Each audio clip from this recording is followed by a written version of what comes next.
problem. And then we've got the murder hornets. Have you seen one yet? My assistant just got bit by a bee. I'm like, oh, murder hornet? That maybe UFOs are legit at this point. Wait a second. All right, we're rolling. What's up?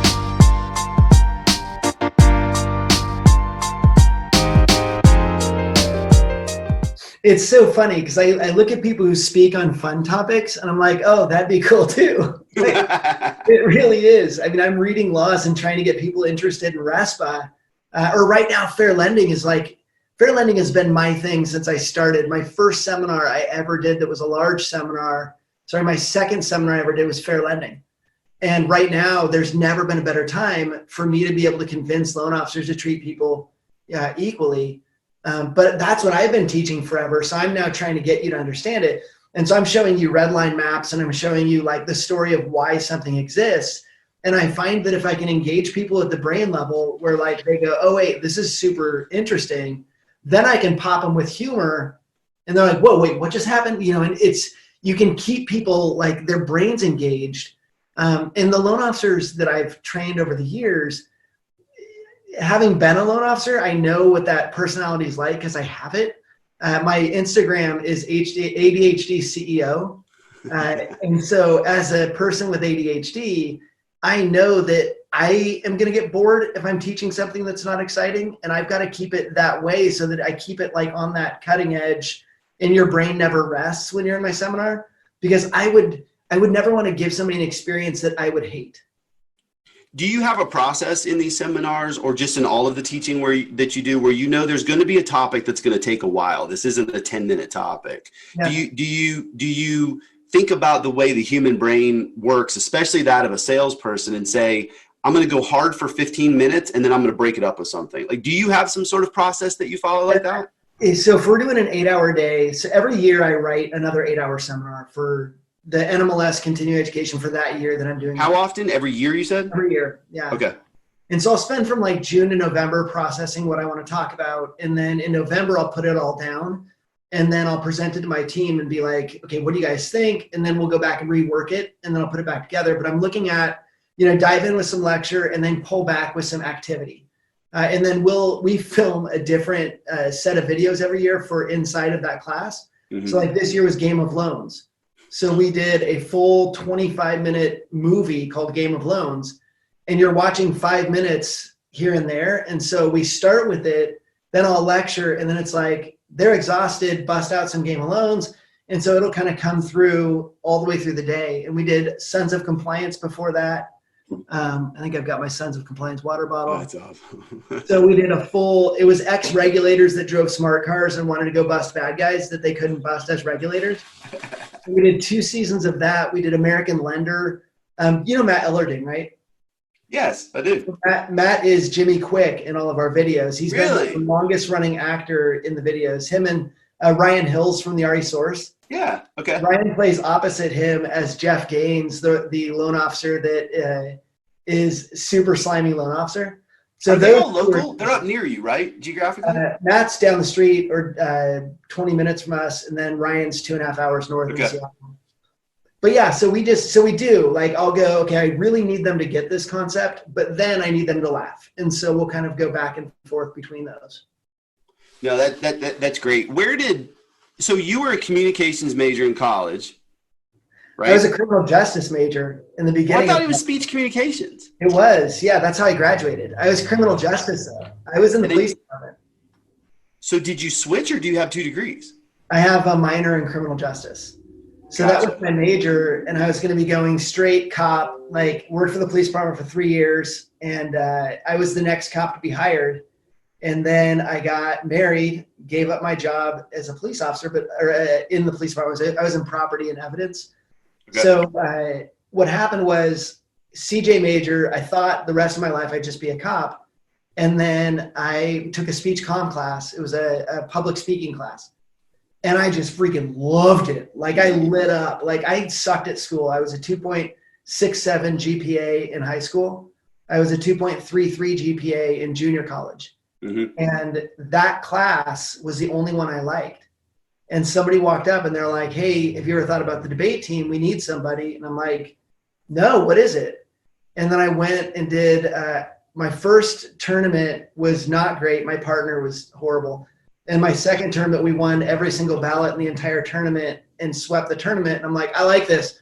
So I started debating and I switched my major to speech comm, quit the police department, and my life changed at that point. We're bouncing around a little bit because you made me think of something else. I mean, here, successful guy, started a business, well known in our industry. I can't stop talking about your content and I haven't even seen it all, but every now and then I'll catch a new one, either because I'll look it up on YouTube or I just signed up to get some of your emails. Yeah. But even if I don't know what it is you're talking about, which I do, they still make me laugh or give me energy. Like they give me some juice, and I'm not even taking any of your classes and I'm digging it that much. But listening to your experience in college, do you have opinions? Or, I mean, the education system's getting hammered right now. There's going to be a lot of changes. We're already sort of coming. A guy like you probably could have been really successful in sort of an open enrollment environment. And maybe that's what you were in when you went to school. You went to JUCO to start, so you didn't go the normal university route. You probably see a ton of value in that kind of education, to not feel so much pressure to, I have to get a degree in 4 years. I have to pick a major. I have to figure this out real quick. But to go one route and then all of a sudden be introduced to one thing that just lights a fire that you're still doing today. Yeah. And I think that's what college is good for. Like I didn't have a party scene. I was married at 20. So, I mean, we didn't have alcohol at our wedding. So I didn't do the typical college experience that most people would. I skipped fourth grade. So I graduated at 17 and then went straight into junior college at DVC in California. So yeah, but after 3 years of that, switching over, like, that was the best part of college for me, was finding what I loved and then getting into communications and studying. I graduated from Metro State in Denver, but studying, nonverbal communication and corporate culture. Like I started seeing how people communicate in companies and going, I want to change the way people communicate in their company. And I was 19 when I decided that, and now I do it for a living. So it's rare to have somebody go to college and come out and do what they went to college for. But I think it's probably more rare to switch your major and then come out and do, this type of thing. I don't know. I think I'm just fortunate to have had that experience, but that was what college was for me.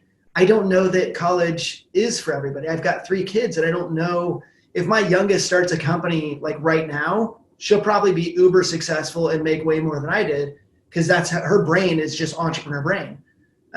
My oldest, college is great for him, because he likes that structure, right, and likes, going and socializing or learning socialization techniques that you learn in college. I don't mean socializing like drinking every night, because he still hates anybody that drinks, but he's like, his brain is so like, he just needs that straight, that experience. So, and I don't know what my middle's going to do. We'll see. She doesn't like me calling her my middle, but my middle child, who knows? I think it's just different for different people. But you can watch TED Talks for 2 weeks, listen to a couple of Joe Rogan podcasts, and you can learn a ton, versus classes I took in college that matter not to me. Like, they're just not at all, they didn't help me, but I needed to check a box. So, yeah. Totally agree. My oldest is a sophomore. He's similar track to, is it your son that's taking a semester off, you said? Taking a year off. Taking a year off. So my son's taking a semester off, and that might turn into a year. The timing is fine, even better than we thought it was going to be because of everything that's happening. But when he comes home and visits, or even when he was going through high school, he's a brilliant kid. He doesn't do great in school. He has to work really, really hard to make the same grades as a lot of his buddies. But the conversations that he can have with you are mind-boggling around, anthropology, and he'll tell you he's terrible at science, yet the conversations he'll have with you make you think you need to be a biologist or something. But it's to your point. He's learning everything on YouTube videos and online classes that he doesn't look as classes, because there's not a test at the end. He just enjoys it and learns from it and moves on. Yeah. Now, I was wondering that, just thinking about your background on the education side, and ultimately what you've done in building and running a a business, but also training really high ego salespeople on spending time slowing down to understand these regs. Did you start the videos and the I call them commercials, but they're not. I mean, you do some that are commercials that look like commercials, and others are like an entire episode of a show. Was that day one when you started this thing, or did you evolve to that? Yeah. No, so I did all live seminars in the beginning, and then in 2010, it was my then business partner that talked me into doing video, and I'm like, I'll never do video. And he's like, dude, you got to do video. Everything's going video. I'm like, no, I'll never do video. I had shot one video, and the video was I had shot it because I needed video for some speaker bureau or whatever. And so I set up a camera, started speaking in front of a group about 100 and something people. And then for like 30 minutes, and then I turned the camera off and continue my seminar. And everybody's like, wait, who was that showed up at the beginning of the day? And I was like, what? And they're like, you were not yourself. Because when I started, I was trying to say all my words correctly, trying to use bigger words, thinking about that stupid camera staring at me. And it sucked. And so I swore I would never do video again. And then at that time, the state of Washington had come out with their anti-yield spread premium jargon. So back then you could get yield spread on a loan, and they had decided that was predatory. And I'm like, no, because banks get it, brokers get it, banks don't have to disclose it. So why is it when a broker discloses it, it's all of a sudden predatory when the banks are doing it? And it just made me mad. And so I went out on video and started shooting some videos about it, which led to a Wednesday update video that I started doing every Wednesday. And the beginning videos are super bad. It's all hazy down in the corners from my green screen. I had a green sheet on a wall. It was 2010, so I was working from home. I had shut the office down because we had just gotten pummeled in the crash. Mm-hmm. And so here I am, like squeezing into a room, like crouched down so it looks like I'm standing, but I had to get down where my green screen was. And then I just was like, I think the moment for me was people made comments on the video like, oh my gosh, I had no idea this was the case. We have to do something. And I'm like, mobilized, like we got it, we did it. And I realized the power of video right then of I can say it once, share it across, and like make a difference, which is what I like. My life is set up to make a difference. It's all I want to do. I want to leave this mortgage industry better than the way I found it. And when I found out you could do that better with video, I just never stopped. And so that's when we started. So I started creating it, editing it, doing all my own stuff. And then now I've got a team. Our video content team is ridiculous. I'm not even part of a lot of the planning or being in a lot of the videos we're doing. So when you see them, I just walk in the office and look over, and there's some crazy thing going on where they're shooting. I don't know if you saw the forbearance skit they did. I don't think freaking so. Hilarious, but this inspector pops his head through the roof or through like into an attic. Well, that's like a table with this weird thing they set up on it, and it like I'm looking at it like, what is that going to be? And then I see the video, and it looks like the dude's in an attic. It's crazy. So now the team does all of that work, but they're just insane. But it was really figuring out that people want video. And telling people 5-minute videos make sense was that like I had to sell that to people and still do. I still have compliance officers because remember, we do a lot of compliance training. Right. And I still have compliance officers that are like, no, I don't think you can do training with using video, or no, humor doesn't have any place in compliance training. Like we get that feedback and it drives me crazy because there are loan officers that aren't getting good training. Their training is miserable and they have to take it, and it's horrible, and their compliance department says, well, no, we believe that's effective. Meanwhile, they're passing their notes like, hey, what'd you guys get for number 2? Just to answer the questions to check the box. Right. And it drives me insane because it Right. needs to be 5-minute funny videos, with a quiz and all that stuff, because that's how we learn. And like to think that we learn by staring at words until we're allowed to click is insane. I know I can't. Maybe if you're an attorney, you can do that. But and again, I go back to so many of the people you're training are salespeople. Their minds aren't wired that way. Right. They want to go out. They want to be in the street. They want to be communicating with their referral partners and their customers. They want to look at the whiteboard and set goals for themselves and go attack those goals. Yeah. You figured out a niche to make this other piece just more palatable. So that they actually enjoy it, but then have the time and also through the software, the efficiencies to spend more time going out and doing what they actually like to do. You mentioned you want to leave this industry in a better place than where you found it. Yeah. I love that. Is there something top of mind for you right now that you're working on that you think will be important for the next 5 years, 10 years for you to focus on and work on, and maybe for the industry to focus on? Yeah. So in our company, we've really doubled down on all of the work from home technology. So you can light up a video call in like a second in the Coop. And it's 1-to-1 or 1-to-35. So we're working on ways that we can make that easier for people. The interesting thing about our industry is we're so non-tech savvy. Look at how long it took us to create some of this technology, because most of the people in the mortgage industry have grown up here and the tech space never knew we existed. And so there wasn't a lot of this, so that like some of the original technology was pretty bad, including like when we launched the Coop in 2012, the Knowledge Coop software was pretty buggy because you get your MVP out there and then you start, working on it from the feedback that you get. But the industry hasn't been very tech forward, and people haven't been willing to go on video. And so now that people are willing to go on video because they have to for these Zoom calls that people are doing, for us, my goal of getting companies to communicate more effectively will now be realized better because people aren't afraid of video. And I've been telling CEOs that are clients of ours, like, you have to get in front of your people. If you're not on video, other people are, and they will take your people. And I always brag about this guy. Do you know Rich Jefferson from Network? He's lives in Arizona, but is big in sales for network funding. And the guy he does a daily update video every single day in the Coop. And I'm watching the comments on it. I'm watching the likes. He's doing it right. And that's making a huge difference in his company.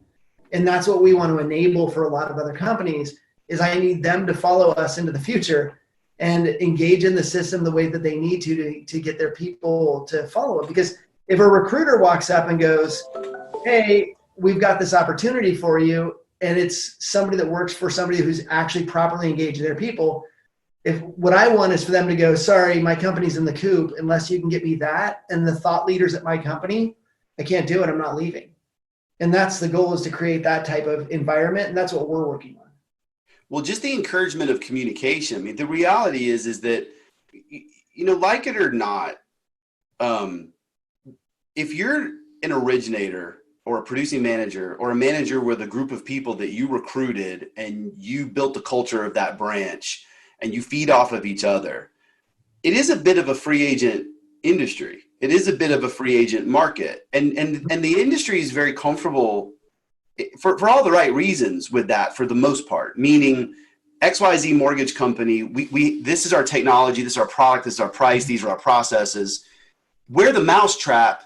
You're the one that is the expert in your market. You're the one that's going to build and own those relationships, and we're not going to take that away from you. We're going to support your brand. Right. I tend to agree with that for the most part.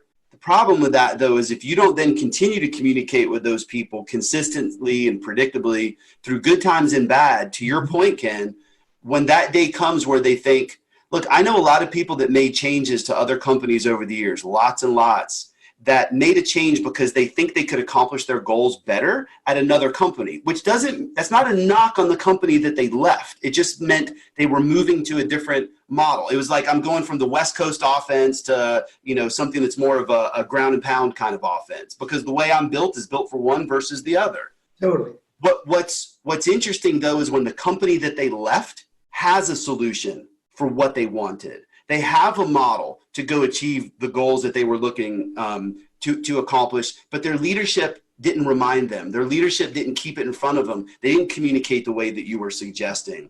I think leaving companies for specific reasons, of course, I don't think that's such a bad thing. I think potentially you can do better on your, for yourself, for your referral partners, for your customers. Quite frankly, the company that you left may also be better off as well, because you may not be a match for each other anymore. Yeah. But what's disappointing, to your point, is when those changes happen simply because proper communication was never in place. Yep.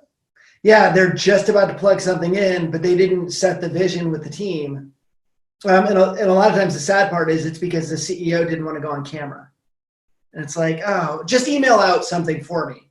Like, as soon as you stop being the leader of your company, there's a huge problem there. Well, go back also, because not everybody's like you. By the way, that was the best advice I ever got from someone a long time ago when I got really irritated in a meeting and the CEO of that company came into my office and I thought I was like, I'm the big producer, you can't mess with me. He opens up my office and was really irritated and said, you need to learn something real fast. And that is that not everybody's like you. And at the time I took that as a huge negative. I look back as a real positive. I think hopefully it's helped me communicate with people better than the way I did before. But going back to not everybody's like you, Ken, you would dig in to the overall value proposition of the company. You'd go find it yourself. Most people don't do that though. And they need the CEO and the head of production and the regional leadership and the branch managers to communicate in such a way from the moment that I'm building a relationship with you to the point where we've been together for 10 years, that when I get that phone call from a recruiter, that if I'm going to make a move, it's for a really specific, obvious reason. Mm-hmm. It's not because I had a bad day and I don't know where you stand on a topic. Right. Right. So, outside of the industry. So wrapping up here real quick. By the way, we could do this for 3 hours. I'm not long form Joe yet though. So down the road, maybe we'll do that. You and I have talked about some things you do outside of the industry that I think give you juice, give you energy. I know you've talked about you do some volunteer work, I think in an orphanage. Is that right? Yeah. In Guatemala. I'm curious, maybe talk about that for a minute, but I'm curious things like that kind of give you the juice and the energy to perform the way that you perform in business. Yeah, I actually got invited. My son was going on a mission trip to Guatemala to go serve in this orphanage and build some houses. And I was looking for his last year at home. And I'm like, whatever he's doing, I'm doing. So I joined up and went with him and then just fell in love with the country and with the people down there. And so that was July 4 years ago. And so I launched my own trip in January. I just reached out to the mortgage industry, said, who wants to go? And took a group in January, then again in July, then January, then July, then January. So I've taken 7 trips. And so I'm just addicted. And part of it is, I think we've lost our ability to access joy somewhat in America and in North America. And when you go down to Central America and see the lack that they have of material possessions, and you see the amount of joy they're able to access is unbelievable.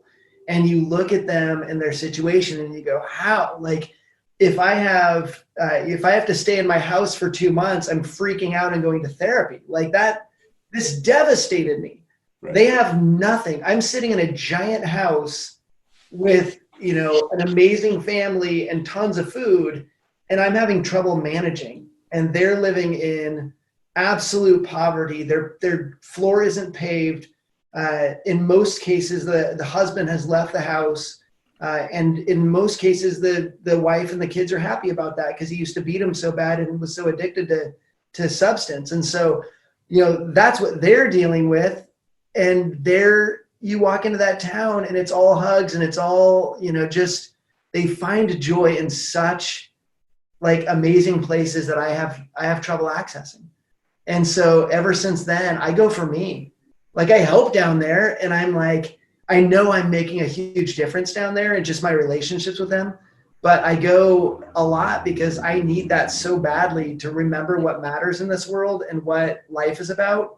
Because I forget really fast. And now I'm to the point where when the wheels touch down in Guatemala City, I immediately start breathing. Like I'm like I put aside all the junk from home and I'm now landed and feeling, like I can connect and I can make a difference. So we'll go down in January again. They're having trouble holding the nonprofit together right now because nobody can travel on mission trips. So all summer long, all their money isn't coming in. So it's wiped out this summer. I was going to ask you about that. So it's not happening right now. It's gone. And a lot of the people that lost their jobs used to be donating to sponsor kids, and they're stopping their donations. So I just talked to the director of the orphanage or the nonprofit yesterday. Here's the cool thing about the industry. I throw on Facebook, hey, you guys, nonprofits having trouble surviving right now. Like, can anybody help my friends in Guatemala? And the mortgage industry donated $2,500 in like an hour from my post. That's awesome. And so we're going to put a bunch of money towards it, and we're encouraging other people to. But We should be back by January. So I'm starting to actually plan for that trip. And the way I do it is I just go, hey, who wants to go to Guatemala? And Rob Chrisman went with me one year. It was awesome. He's so funny down there with the kids because he just lit up. But my favorite thing to do is watch people engage and watching them drop who they used to be or who they've had to be and embrace who they really are down there. When you get a kid, climbing all over you and you're like, okay, this is what I'm made for. Like, it's this joy. So, right. Yeah. What's the name of the nonprofit? It's called Forever Changed International. And the orphanage is called Dory's Promise. So yeah, it's amazing. And absolutely, it was earth shaking for me. So I'll never stop going.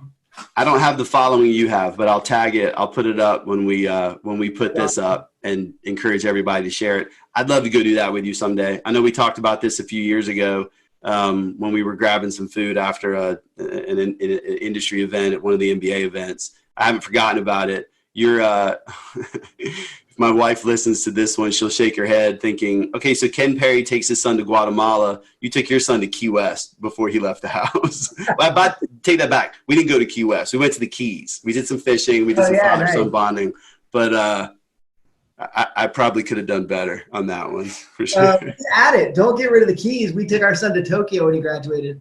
So that's awesome. We still do both. But I mean, that's the beauty of this industry is we have some freedom to do stuff like that and to give back. And for those in the mortgage industry right now, if they're not giving back, I believe they're losing something big right now because we've made a lot of money in this industry. And if you're making it and not giving it away in some productive way, then you're just missing, some of those opportunities to really be the change that you're in a position to be. And to your point, you get something out of it. I struggle with the word altruism because by the definition, I don't buy it. It seems when I do altruistic things or when we do altruistic things, you find that you get as much, if not more out of it than the person or the group that you supposedly were doing something for nothing in the first place. And I like to ask that question because I think we got to find that spot where we do get a little bit of juice. We all have it. That's a unique one. And I love it. Hey, anything else you want to talk about before we break? I'm feeling good. We're going back to normal. I need to be back to normal fast. So, I think one final thought I think would be, I just read this thing on like, what if this was the best year ever? And I've been so dogged on 2020 as the biggest dumpster fire ever, but I'm starting to reformat my thoughts and trying to figure out like, what did I get out of this? And I got a ton. I've been flying around traveling for 17 years and I got to stay home. And it was a total nightmare right out the gate. My kids are like, when do you leave again, Dad? Because mom runs the household, right? She has a job as well. She works as a mental health therapist, which helps. But, they look at me and they're like, wait, you're Disney dad. Like, don't you take us out to do cool things and have a bunch of fun? And now I'm in like, why do we do it this way? And they're like, because it works, Dad. And so I went from that to like now figuring out, having a better appreciation for what happens in the house, having better, deeper relationships with my kids. Being able to pause long enough to brainstorm like what's going on at the company. We're growing as a company. Like we've got a lot out of this. And so I'm trying to shift that perspective now for myself. Well, I mean, we look back 2008, 2009, you talked about how you pulled it all into the house 2010 because you kind of had to. At that time, you probably would have thought 2008, 2009, that this is as bad as it's ever going to get. I mean, it doesn't get worse than this. But innovation comes out of it. You callous up a little bit, right? And you build the things that are going to protect you the next time around. You spend time on things that maybe you're not spending time on. It's not to say that this period of time isn't going to be horribly painful for a lot of people. And did you say that your wife is a mental health expert? Yeah. I mean, especially you didn't say that in the beginning because we would have only talked about that the whole time. And I should have you back with your wife next to you and talk about that because that's a piece that, even those of us that I think are strong from a mental health perspective, nobody's acting normal right now. Nobody knows how to say or what to say or when to say the things that are on their mind or in their heart. I can only imagine what she's seeing and what she's going through right now. We'll have to save that one for a part two. Maybe we come back and she can start to tell us some positive stories. She would do it. She started doing video using Marco Polo, doing video back and forth with friends. She's so good at video. I'm like, you have to get on video. She's an ADHD expert. So talk about things the mortgage industry could use, and a marriage counselor. So you found the right partner. It sounds like that's for sure. Hey Ken, this was awesome. Let's do this again. It's been 50 minutes, it's the longest one I've done so far. It's been 50 minutes. And I feel like we could go another hour or two. No problem. I'll get the nonprofit out. If anybody can support, that would be great. I want to talk to you about it again as we get closer to January if it's happening. Yeah, I'd love to try to figure that out. And hey man, don't forget about us. If there's anything I can ever do for you, let me know. Awesome. Thank you. All right, brother, we appreciate it. All right, we'll see you.